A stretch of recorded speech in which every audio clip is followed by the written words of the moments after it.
తెలంగాణ ఆరోగ్య పరిస్థితి అన్నింటినీ మెరుగుపరిచే విధంగా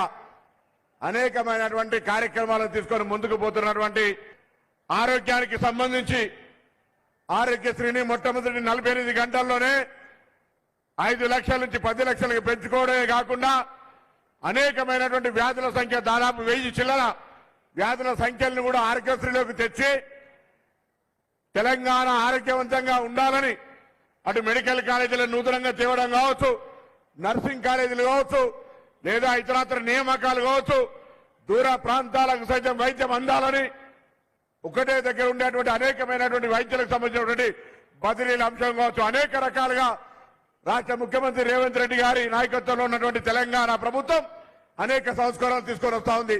ఆరోగ్యానికి నష్టమవుతుందని తెలిస్తే అది ఎంత పెద్దదైనా కూడా దాన్ని నిషేధించి ఈ రోజు తెలంగాణ ప్రాంత ప్రజల ఆరోగ్యాన్ని కాపాడే ప్రయత్నం చేస్తా ఉంది. ఆ విధంగా జరుగుతుంది.